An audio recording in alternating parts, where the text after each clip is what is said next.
الحمدللہ وحدہ لا شریک لہ والصلاۃ والسلام علی من لا نبی بعد۔ پارہ نمبر 20 سورہ نمبر چل رہی تھی، تو پارہ نمبر 20 کے شروع میں اللہ رب العزت نے کچھ دلائل تو اپنی قدرت کے بیان فرمائے کہ اللہ تعالیٰ کے علاوہ رزق کون دے سکتا ہے، تکلیفیں کون دور کرتا ہے، بارشیں کون برساتا ہے، تمہاری حاجات کو پورا کون کرتا ہے، اللہ کے علاوہ کوئی نہیں ہے۔ تو اللہ تعالیٰ نے اپنی قدرت کے دلائل بیان فرمائے۔ اللہ تعالیٰ نے قیامت کی نشانی بیان فرمائی ہے کہ ایک جانور نکلے گا جو لوگوں سے باتیں کرے گا، یہ صفا پہاڑی سے نکلے گا۔ اس کے بعد اللہ تعالیٰ نے اپنے پیغمبر سے فرمایا کہ آپ یہ بات ان کو فرما دو کہ دیکھو جو ہدایت حاصل کرتا ہے اس کا نفع اس کو ہوگا، جو نقصان اٹھاتا ہے، ہدایت اختیار نہیں کرتا، ضلالت اختیار کرتا، اس کا نقصان بھی اس کو ہوگا۔ میرے ذمہ تو قرآن کریم پڑھ کے سمجھانا ہے، میں نے تمہیں سمجھا دیا، دونوں راستے تمہارے سامنے ہیں۔ جو حق اختیار کرے گا فائدہ اٹھائے گا، حق کو چھوڑے گا تو دنیا آخرت میں تباہ و برباد ہوگا۔ سورۃ النمل کے آخر میں پھر اللہ تعالیٰ نے فرمایا کہ پیغمبر آپ مکہ سے ہجرت فرما کے مدینہ جا رہے ہیں، تو جس اللہ نے آپ پر قرآن کریم نازل فرمایا ہے انشاءاللہ واللہ آپ کو واپس مکہ بھی لائے گا، اور یہ وعدہ پورا ہوا۔ رسول اکرم صلی اللہ علیہ وسلم پھر مکہ مکرمہ فاتح بن کے تشریف لائے۔ سورۃ العنکبوت، جو کہ سورت میں عنکبوت یعنی مکڑی کا ذکر ہے، اس لیے سورت کا نام ہی سورۃ العنکبوت رکھا گیا ہے۔ اللہ تعالیٰ نے یہاں یہ بات شروع میں سمجھائی ہے کہ اللہ تعالیٰ کی سنت ہے، اللہ تعالیٰ کی عادت ہے کہ اللہ تعالیٰ اپنے بندوں کا آزمائش سے ابتلا سے گزارتے ہیں۔ تو اہل حق کا، اللہ والوں کا آزمائش سے گزرنا یہ حق ہونے کی دلیل ہے، یہ کوئی حق سے نکلنے کی دلیل نہیں ہے۔ پھر اس صورت میں اللہ تعالیٰ نے انبیاء علیہ السلام کا ذکر فرمایا ہے کہ انبیاء علیہ السلام میں سے بطور خاص حضرت نوح علیہ السلام کا، حضرت ابراہیم علیہ السلام کا، حضرت لوط علیہ السلام کا، حضرت شعیب علیہ السلام کا یہ ذکر فرمایا، ان کے حوال بیان فرمائے، اور ان کے حوال بیان کر کے اللہ تعالیٰ نے اطمینان اپنے نبی کو دیا ہے، تسلی دی ہے کہ حوال پہلے نبیوں کے ساتھ بھی آئے ہیں، تو اللہ تعالیٰ نے یوں تسلی ایمان والوں کو بھی دی ہے، اپنے پیغمبر کو بھی دی ہے۔ پھر یہاں بالکل آخر میں پارہ نمبر 20 کے آخر میں عنکبوت یعنی مکڑی کا ذکر کیا ہے کہ جو مشرکین شرک کرتے ہیں یہ مکڑی کے جالے کی طرح ہے، جس طرح بہت کمزور ہوتا ہے اس طرح شرک بھی بہت کمزور ہوتا ہے، تو مکڑی کے جالے سے بچو اور توحید کا دامن تھامو جو بہت مضبوط ہے۔ سورۃ القصص،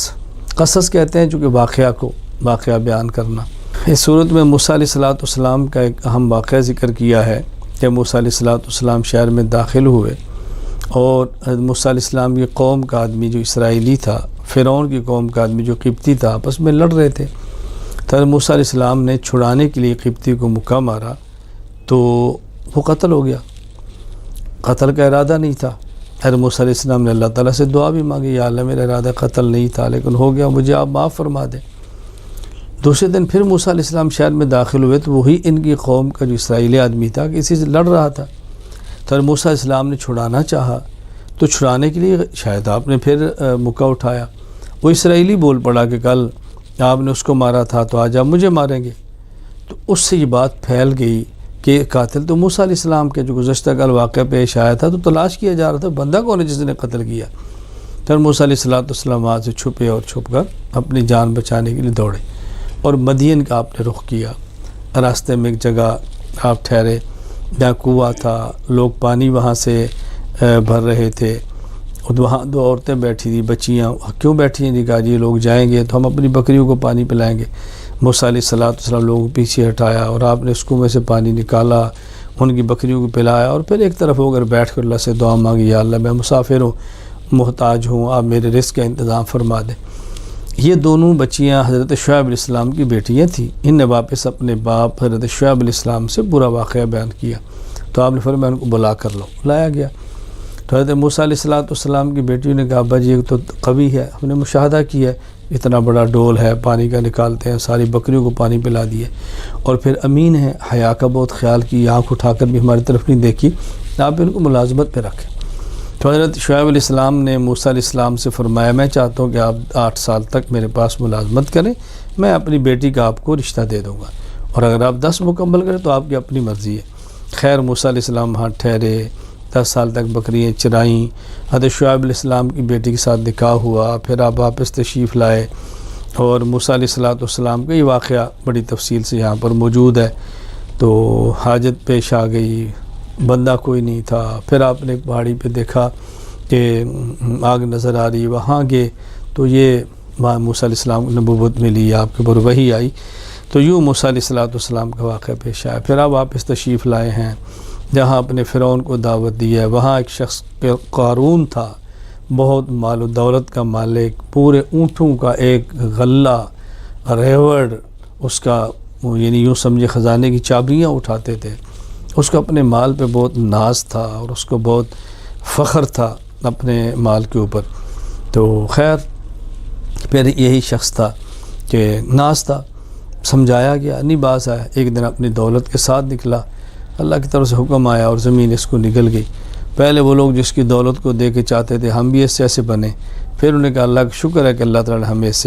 سے بچا لیا۔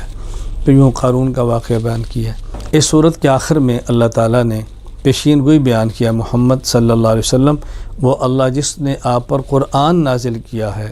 مکہ سے ہجرت کر کے آپ مدینہ تشریف لے جائیں گے، وہ اللہ دوبارہ آپ کو مکہ لائے گا۔ پیشین گوئی پوری ہوئی، آپ 8 ہجری میں فاتح مکہ بن کے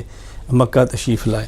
تو یہ اس صورت کے مختصر سے مضامین ہیں جو میں نے آپ کی خدمت میں پیش کیے ہیں۔ اللہ تعالی ہمیں ہدایت یافتہ بنائے، اللہ تعالی ضلالت سے بچائے، انبیاء علیہ السلام کے واقعات اور قصوں سے عبرت حاصل کرنے کی توفیق عطا فرمائے۔